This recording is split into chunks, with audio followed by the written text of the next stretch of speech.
Chers amis téléspectateurs d'Ndam TV, bienvenue dans votre flash d'information. À Kaolack, pour la reprise des enseignements, les élèves décrètent 72 heures de grève.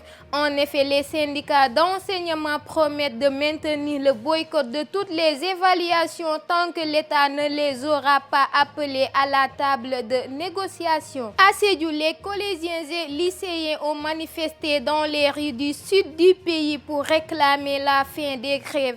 Ils ont aussi déposé un mémorandum à la préfecture en disant que l'État a la responsabilité de notre éducation. Nous n'accepterons pas d'être sacrifiés. Le directeur du département des opérations d'Ola Sénégal a été licencié par la direction.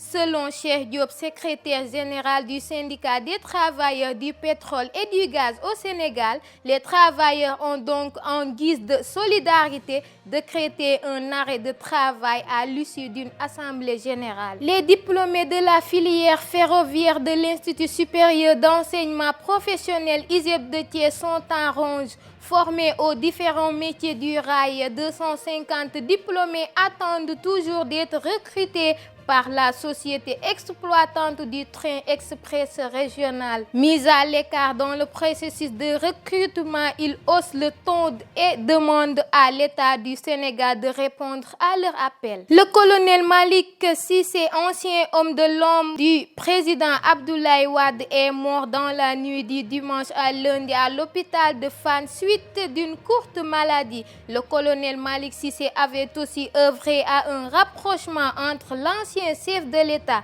Abdoulaye Wade et son ex-premier ministre Idrissa Seck à la suite de leurs différends nés de la gestion des chantiers de Thiès. Parlons à présent du sport CAN 2021 Burkina-Sénégal. Les résultats des tests Covid sont tombés. Comme l'exige le protocole de la CAF, les Lions et les Étalons ont effectué leurs tests Covid à 2 jours de leur confrontation pour une place en finale. À l'issue des examens, tous les joueurs des deux pays ont été jugés aptes à prendre part à leur rencontre qui aura lieu le mercredi à 19h au stade Amadou Adjilo de Yaoundé. Nous terminerons avec l'actualité internationale. La junte malienne a décidé d'expulser l'ambassadeur de France au Mali. Le représentant français a été nommé hier de quitter le pays sous 72 heures. Les autorités maliennes ont justifié cette décision par les récentes déclarations hostiles et outrageuses du chef de la diplomatie française à leur rencontre. Mesdames et messieurs, c'était tout pour ce flash d'information. Merci de l'avoir suivi et bonne suite de programme sur Ndam TV.